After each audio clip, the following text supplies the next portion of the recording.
Барлықтарыңызға сәлем, құрметті достар. Байланыста Шалдарақ Тілек Асылбекұлы. Бұл Репликон қазақ тілді медициналық каналы. Сіздерді каналда көргеніме қуаныштымын.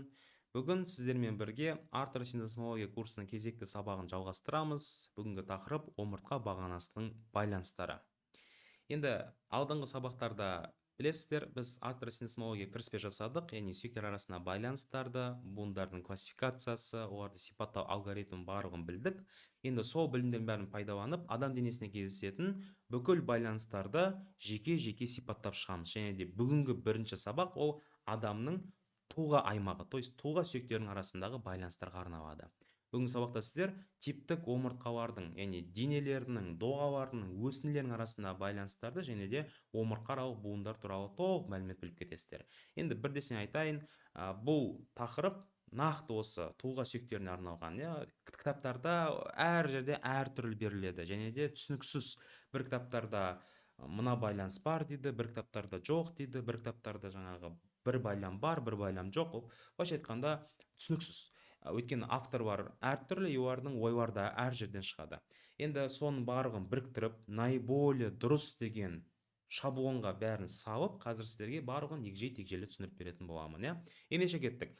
Тұлға сүйектерінің өзі екі түрлі сүйектерден тұрады екен, остеология курсынан білесіздер. Ол омыртқа бағанасы, колумна вертебрали және де кеуде торакс. Енді соған байланысты осы екі бөлімде байланыстар ажыратылады екен, Олар қандай байланыстар? Міне, омыртқа бағанасының өзінде, енді бұл менің өзімнің жинақтаған классификациям. Басқа кітаптарда әртүрлі болуы мүмкін. Немесе сіздер оқыған кітапта басқаша. Бірақ бұл наиболее менің ойымша дұрыс классификация. Енді қараңыздар, омыртқа бағанасының байланыстарының өзі типтік омыртқалар арасында байланыс, атиптік омыртқалар арасында байланыс және де бітісіп кеткен омыртқалар арасында байланыстар деп бөлінеді екен. Ал кеуде торының өзі екіге бөлінеді, қабырғалардың байланыстары бойынша және төс сүйектің байланыстары бойынша. Енді әрине мына жерге біз білеміз, кеуде торының құрамына тағы да 12 кеуде омыртқасы кіреді, бірақ оларды мен омыртқа бағанасы жатқыздым. Енді қабырғалардың өздері дальше қалай бөлінеді? Яғни қабырғалардың омыртқа бағанасымен байланысуы, қабырғалардың төс сүйекпен байланысуы және қабырғалардың өзара байланысуы. То есть үш бөлімі, үш бөлігі там оның денесі 70 өзінсі және мынау маневрум стәрін дейді, то есть тұтқасы арасында байланыстар. Ал төс сүйектің өзі қалай бөлінеді екен? Төс сүйектің бұғанамен байланысуы, төс сүйектің қабырғамен байланысуы және төс сүйектің өзара бөліктер арасындағы байланысы. Соның бүкіл осы жердегі бөлінгендер ішінде біз мынау тұрған типтік омыртқалардың байланыстарынан бастаймыз. Ендеше кеттік. Омыртқалардың байланыстарының өзін жаңа айттық, типтік, бітісіп кеткен және атиптік деп бөлеміз. Мен бітісіп кеткенді екінші орынға қойдым, потому что мынаны біз сонда талдаймыз. Типтік омыртқалардың байланыстарының өзін біз үш негізгі байланыстарға бөлеміз. То есть денелер арасында, доғалар арасында және де өсінділер арасындағы байланыстар. Ал бітісіп кеткен омыртқалар, бітісіп кеткен деген ол қандай омыртқа? Ол нақтырақ айтқанда 8 көз құйымшақ, яғни бел 8 көз омыртқалар арасында, 8 көз бен мықын сүйек арасында, 8 көз омыртқалар арасында, 8 көз құйымшақ омыртқасы және құйымшақ омыртқалары өзара байланыс. Ал атиптік деп отырғанымыз ол бірінші мойын омыртқасы мен бас сүйек арасында бірінші және екінші мойын омыртқаларының өзара байланысуы. Қазір біз тек қана мынау типтікке тоқталамыз. Енді мынау кәдімгі типтік омыртқа немесе негізгі омыртқа деп атайды ғой. Бұл типтік омыртқа деп біз негізгі үш бөлік бар омыртқалар типтік деп атаймыз. Ол денесі, корпус вертебра, ол доғасы, аркус вертебра және өсінділері. Үш негізгі өсінді бар. Ол процессус спиносус қылқанды өсінді, процессус трансверсус көлденең өсінді және процесс артикулярис супериор жоғары буындық өсінді және процесс артикулярис инфериор төменгі буындық өсінді. Осы үш негізгі бөлікті біз то есть үш негізгі бөлік бар омыртқаны негізгі омыртқа немесе типтік омыртқа деп атайтынбыз. Енді соған сәйкес бірінші типтік омыртқалардың денелерінің байланыстары.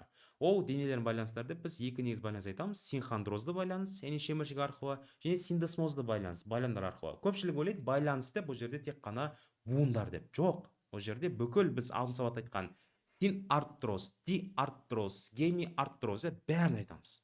Енді мынау нақты денеде тек екеуі кездеседі. Бірінші біз білетін ол не? Омыртқа аралық дискілер. То есть синхондроздың ішінде ол не? Омыртқа диски. Диски интервертебралис. Қараңыздар, осы омыртқа аралық дискінің өзі екі негізгі бөліктен тұрады. Орталық бөлік серпілмелі ядро деп аталады, латынша нуклеус пульпосус. Ал шетінде не? Перифериясына орналасқан ол анулюс фибросус, яғни фиброзды сақина. Енді жалпы мынау омыртқа аралық дискінің қызметі қандай? Омыртқаларға түсетін салмақты жеңілдету, яғни амортизаторлық қызмет атқарады екен. Енді қараңыздар, леп белгі. Серпілмелі ядролардың ішінде көлденең саңылау орналасады. Кейбір кітаптарда солай жазылады. Көлденең саңылау орналасады. Соған сәйкес кейбір әдебиеттерде омыртқалық дискілерді синартроздарға емес, то есть синхондрозға емес, шеміршекке байланысты оны геми артроз жатқызады. Өйткені біз білеміз, геми артроздар деп отырғанымыз сол симфизер еді, симфизер мынау шеміршек арқылы байланысады, бірақ ортасында міндетті түрде не болады екен, орда қуыс және саңылау болады. Соответственно, мына жерде де саңылау болғандықтан кейбір автор бар, оны геми артрозға жатқызады. Осыны біліп жүріңіздер, түсінікті?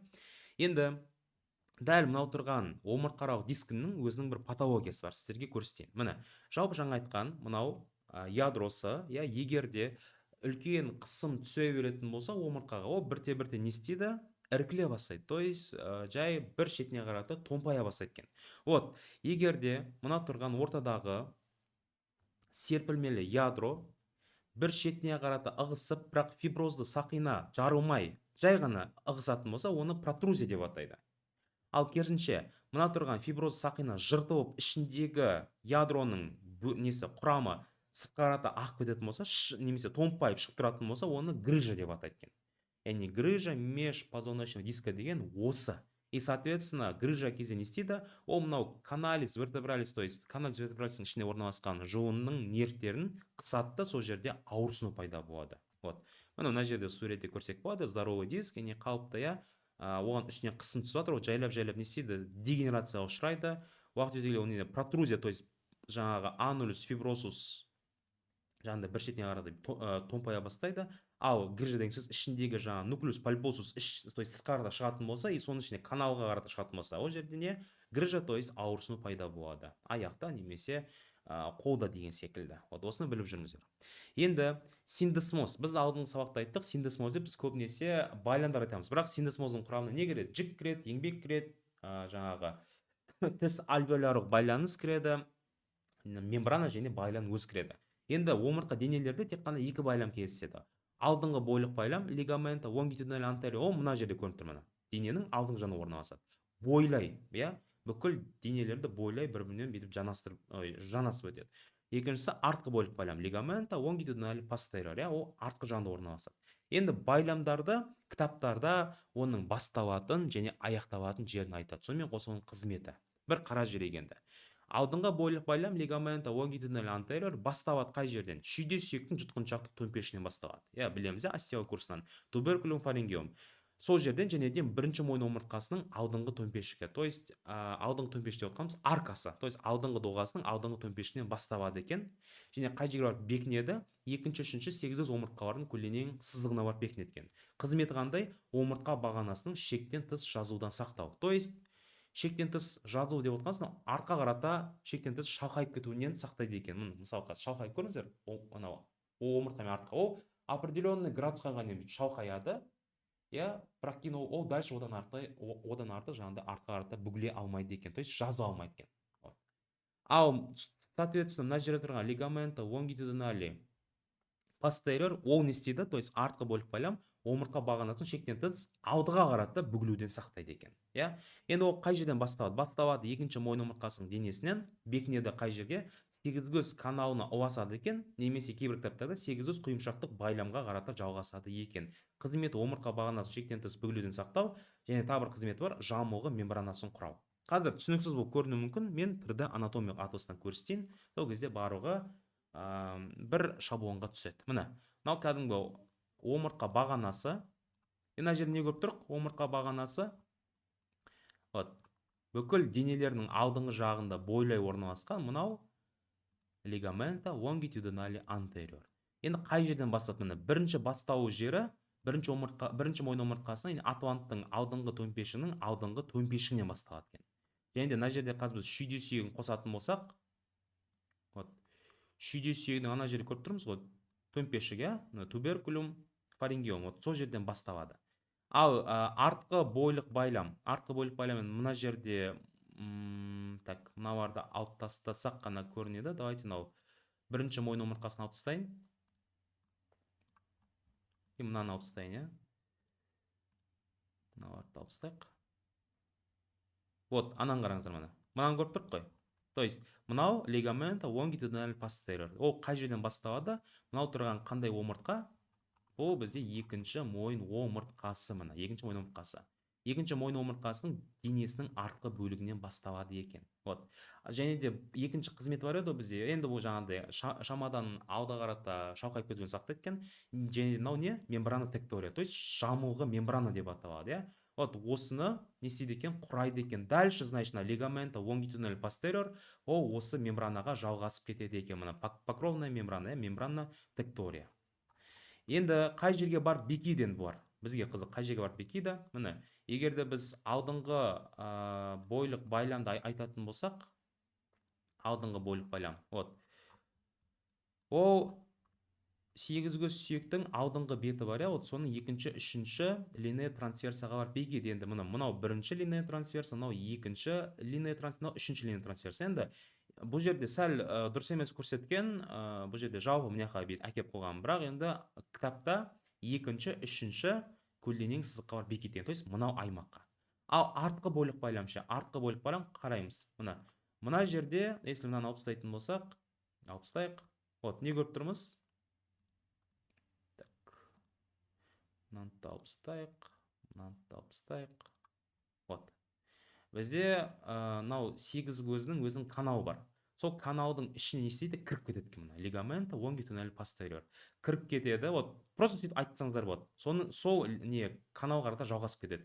Немесе қараңыздар, мынау қазір біз 8 көз құйымшақ буын өткен кезде, мына жерде арнайы байлам бар, мына глубокая задняя крестцовая копчиковая связка. То есть артқы терең 8 көз құйымшақтық байлам. Вот, көрдік, мына ана жерде мынау лигамента longitudinal posterior. Вот, сол лигамента longitudinal posterior жаңа айтқан мынау артқы терең 8 көз құйымшақты байламға жалғасып кетеді екен. Вот.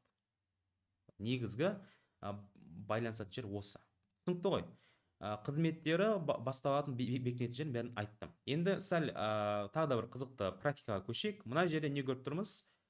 Бұл омыртқа бағанасының МРТ-сы. МРТ-да бұл байламдар қалай көрінеді? Міне лигамента longitudinal posterior, ол тура мынау жұлын болатын болса, жұлын. Сол жұлынның несінде тура мынау соған жана барыңыз. То есть омыртқа денесінің артына міне аппақ көріп тұрмыз ғой? Аппақ, осы бізде лигамента longitudinal posterior. Ал лигамента longitudinal anterior, ол мына жерде орналасқан. То есть омыртқа денесінің алдыңғы жағында. Келесі. Енді біз денесін айттық. Дальше біз доғалар айтамыз. Яғни типтік омыртқалардың доғалары арасындағы байланыстар. Олар тек қана синдесмоз, яғни байлам арқылы байланысады. Өзі бірақ байлам бар, қараңыздар міне. Ол сары байлам деп аталады, немесе лигамента флявум, я, омыртқа доғалардың арасында орналасады. Мына жерде көрініп тұр. Мынау доға болатын болса, сол доғаның арасында орналасады. Қызмет қандай? Омыртқа бағанасын тік ұстау. Вот, жаңа біз бойлық байламдар алдыға, артқа шалқайып кетуден сақтайтын болса, мынау не істейді? Кәдімгідей омыртқа денесін тік күйге келтіреді екен. Және жүргенде омыртқаны тік көтеріп, түзу жүруге қатысады екен. Түсінікті? Енді бұны атластан көрсететін болсақ, атластан да көрсеткен жөн болады. Вот.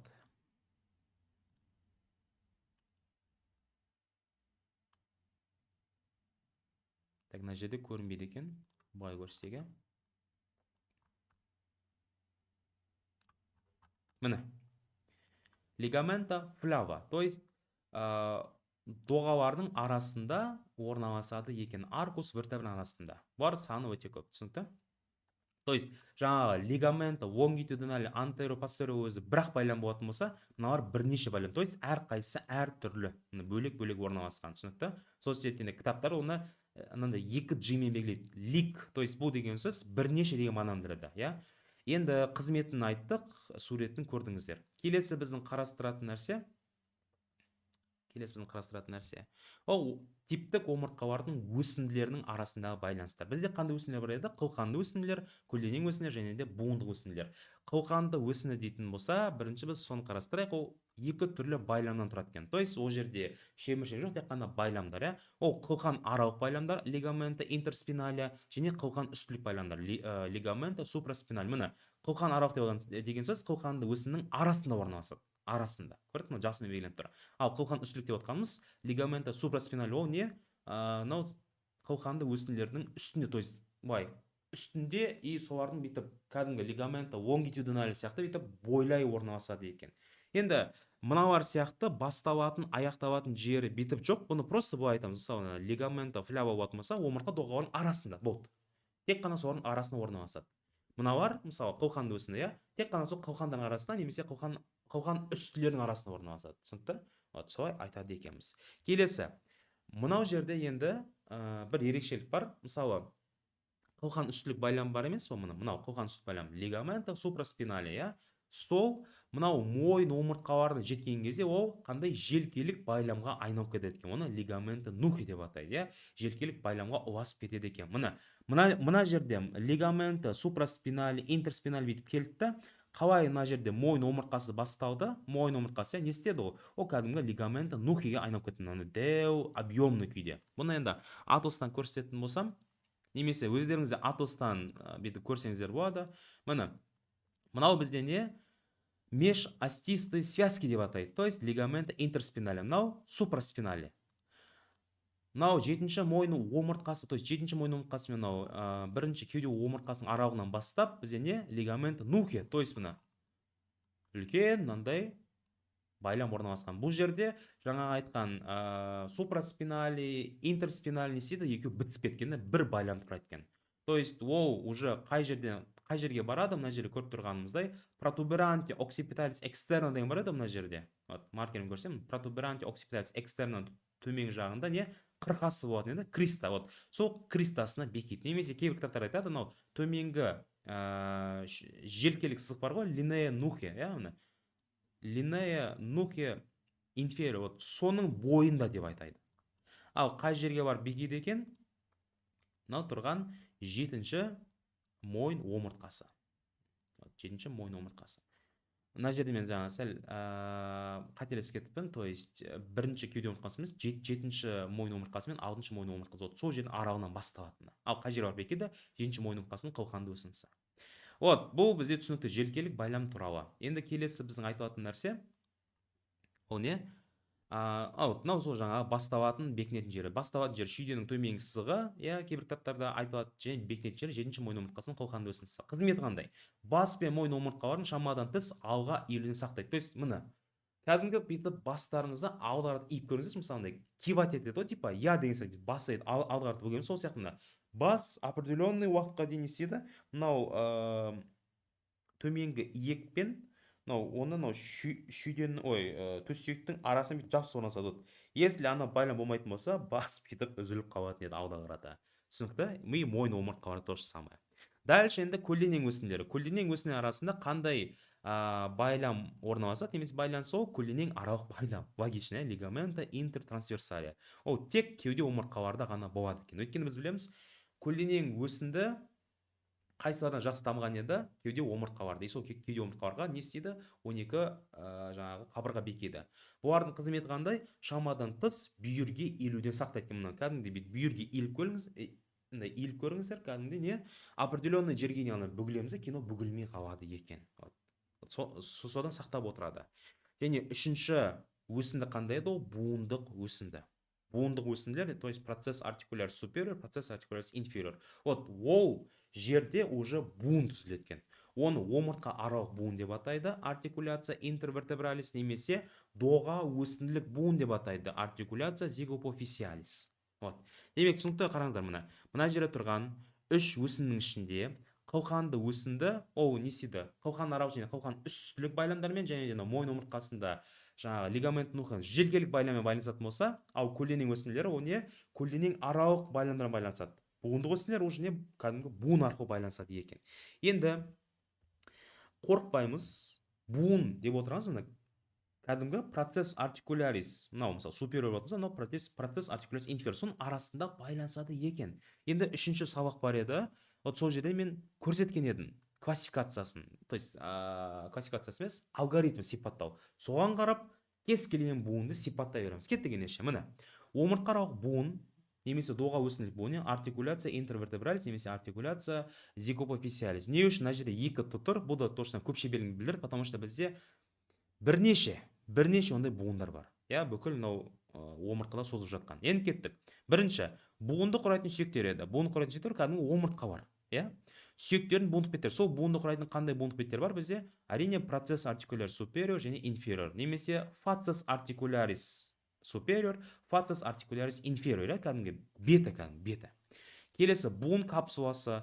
Енді буын капсуласы, құрметті достар, мынау кейбір буындарды нақты айтып деп па, мына сүйектің мына бөлігіне, немесе екінші сүйектің мына төмпешігіне барып бекиді деп. Ал көп жағдайда буын капсуласын біз жай ғана сол буын беттерінің жиектеріне бекиді деп айтамыз. То есть екі буындық беттің мынау ұшына, жиегіне қарата бекиді деп. Кәдімгі мынандай капсула сияқты бүйтіп домалақ тәрізді капсуланы құрайды. Енді буынның классификациясы қандай? Буын классификациясы бұл арада жай буын. Өйткені тек қана екі омыртқа арқылы ғана байланысып тұр. Екі омыртқаның буындық беттері арқылы. Және де қараңыздар, біз алдын классификацияда былай айтқан едік, буындық беттер санына байланысты жай және күрделі, сонымен қоса комбинацияланған және комплексте болса төртке бөлінеді. Негізі біз буын беттерінің санына байланысты жай және күрделі деп қана бөлеміз, болды, жай және күрделі. Ал жаңа комбинацияланған немесе комплекс деп біз оны қосымша бөлеміз. Қараңыздар, бұл омыртқаралық буын комбинацияланған буын болып саналады. Енді мен оны комбинацияланған деп орысшадан прямой аудардым, бірақ оны қазақша кітаптарда құрама деп атайды. Не құрама буын? Не үшін құрама? Жалпы құрама буын деген не еді? Комбинацияланған буын. Ол екі түрлі анатомиялық аймақта орналасады, бірақ бірдей қызмет атқарады. Мысалы, біз білеміз ғой, процессус артикулярис міне superior тек қана бір жағында болмайды, ол екі жағында болады. Міне бізде екі не болады? Процесс артикуляр superior, екі процесс артикуляр inferior. То есть олар екі бөлек жерде орналасады, бірақ қозғалған кезде, қызмет атқарған кезде бірдей қозғалады. Мысалы, если біз омыртқаны алдыға қарата бүккіміз келсе, алдыға қарата иілгіміз келсе, ол екеуі де бірге иіледі, екеуі де қызмет жасайды. Түсінікті ғой? Сол себептен, егер де екі түрлі аймақта орналасады, бірақ қызмет жасаған кезде бірдей қызмет жасайтын болса, яғни бір қызметті жүзеге асыратын болса, оны комбинацияланған немесе құрама деп атайды. Ал қандай буындар бізде комбинациялық емес немесе құрама емес? Ол кәдімгі, мысалы, иық буыны. То же самое, екі түрлі аймақта орналасады, оң және сол қолда, бірақ сол иық буыны қимылдаған кезде оң жағы қимылдай бермесе болады, то есть қимылдамайды, соответственно, ол түсінікті. Және де комплексті емес деген бар, немесе оны қазақша кітаптарда кешенді емес дейді. Комплексті деп отырғанымыз, егер де буынның құрамында мениск немесе буындық немесе шеміршектік диск болатын болса, в общем, диск или мениск болатын болса, ол комплексті немесе кешенді. Если болмайтын болса, ол комплекс емес. Соответственно, мынау қандай буын екен? Ол омыртқаралық буын, ол жай, комплексті емес және комбинацияланған буын болып саналады. Түсінікті? Енді пішіні қандай? Жалпақ немесе орысша плоский деп атайды. Жалпақ буын. Енді біз білеміз, жалпақ буын болатын болса, ол қандай болса, ол үш осьті буын. Демек, бұл үш түрлі бағытта қозғалыс жасай алады екен. Ол фронтальды, қараңдар, енді ось деп, ол қазақша оны білік деп атайды. Түсінікті? Енді мен әртүрлі кітаптарын зерттегеннен кейін мен сәл бай қазақшаға прямой бүйтіп орысшаны аудармай сәл қазақша вариантында қоя бастадым. Яғни фронтальды білік немесе фронтальды ось деп ол денені алға және артқа қарата иеді екен. Сагитальды білікте денені екі бүйірге иеді. Вертикальды білікте ол яғни белдің бұрылмау қозғалысын жасайды. Фронтальдыдан сагитальдыға өткен кезде ол айналмалы қозғалыс жасайды. Енді бұны қазір өздеріңіз елестетіп көріңіздер. Фронтальды білік міне не істеп жатыр? Кәдімгі омыртқа алдыға және артқа қарата иіліп жатыр, міне алдыға және артқа. Сагиталь деген сөз, мысалы анау ДШ-да жасайтын еді ғой, упражнение, бүйірге қарата иілетін, қолды көтеріп бүйірге қарата иіледі. Вертикаль деген сөз, белді бүйтіп не істейді, скручивать етіп айналдырады. Ал фронтальдыдан сагиталь, қараңыздар, фронтальдыдан сагитальдыға өткен кезде, алдын сабақта айттым, ол кезде міндетті түрде не айналмалы қозғалыс жасалады. Қазір мен сіздерге мұны енді өзім камерамды ашып көрсетуге тырысайын. Мына жерде қисайып кетіпті ғой. Так, қараңдар мұны. Жалпы, мұна тұрған, менде мынаны сәл үлкейтейін. Вот. Мына жерде тұрамыз ба, не істейміз? Мына, жалпы, фронтальды бағытта, мына, алдыға және артқа. Түсінікті? Алдыға иілу, артқа иілу. Сагитальды жазықта бүйірге иілу, мына, көріңіздер, солға немесе оңға қарата иілу. Енді қараңыздар, фронтальдіден сагитальды жазыққа өткен кезде ол жерде қандай қозғалыс жасалынады, яғни айналмалы қозғалыс. То есть қараңыздар мына, мынау фронтальды, мынау не сагиталь, то есть міне осындай қозғалыс, осы бізде айналмалы қозғалыс болып саналады екен. Ал жаңағы вертикальды жазықтықта вертикальды білікте қандай қозғалыс жасалады, именно мынаның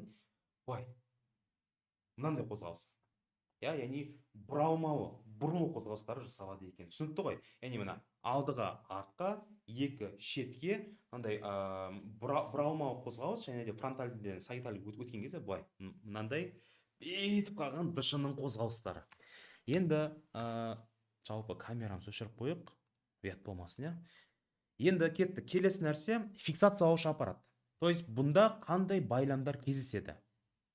Қуаныштарыңызға орай, бұл жерде ешқандай байлам кездеспейді. То есть фиксациялаушы аппарат жоқ бұл жерде. Ал қосымша аппарат там ерін, мениск, диск, там қатпар бар, оларда жоқ. Енді кетті. Мен сіздерге бұны көрсетейін. Міне мынау кәдімгі. Так, негізі атласта ол көрсетілмейді ау деймін. Или көрсетіле ме екен? Мынау ғой кәдімгі. Мынау бірінші омыртқа, мынау екінші омыртқа, соның арасында мынау жер. Енді жоқ, атласта бұл көрсетілмейді екен. В общем, қараңыздар, бірінші жаңа айтқанымдай буындық, то есть екі омыртқа, процессус артикулярис, қазір мыналарды алып тастайық, бізге керек емес уақытша. Бұлар бізге уақытша керек емес. Процессус артикулярис инфериор және процесс артикулярис супериор. Екі омыртқан буындық өсінділер, Буындық капсула қалай бекінеді? Просто қараңыздар мына. Мынау жерге мына. То есть мына екі буындық бетін жегіне былай бекінеді негізі. Мына жерде көрсетпей қойған еді, бекінеді. Соответственно, бұның пішіні қандай? Мынаны алып тастайық. Мына кәдімгі жалпақ, бұл жалпақ болып саналады, жалпақ пішінді. Жалпақ болатын болса 3 ось болып саналады, және де бұл кәдімгі жай, және де не комбинацияланған, то есть кешенді емес, осын ұмыт қала берем, құрама болып саналады. Потому что қозғалған кезде мынау екі буындық беті де бірге қозғалады. Түсінікті? Бұнда ешқандай фиксациялаушы аппарат жоқ, және де қосымша аппарат жоқ. Мына жерде көріп тұрған мынау не даты интертрансверсариум, бұның барлығы бұл именно көлденең өсінікі. То есть бұл буындық өсінікі емес. Немесе мына жерде лигамента флява, бұл да бұған қатысы жоқ. Бұл ненікі доғасыныкі. Мына жерде тұрған лонгитюдинал антериор постериор, бұлар да буындық емес, бұлар кәдімгі синдесмоздар. Синдесмоз кәдімгі. Яғни бөлек омыртқаның бөлек аймақтарының байланыстары болып саналады екен. Түсінікті? Мінекей, кәдімгі омыртқалық буындарды біз қарастырып шықтық. Вроде все. Ал, ендеше бұл бүгінгі біздің бірінші сабағымыздың бірінші бөлімі аяқталды. Назарларыңызға көп рахмет. Яғни біз бүгінгі сабақта қандай нені айттық?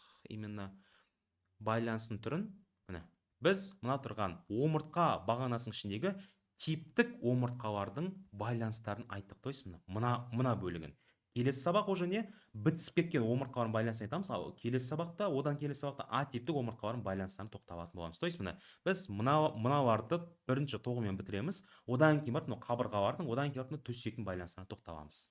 Көп рахмет.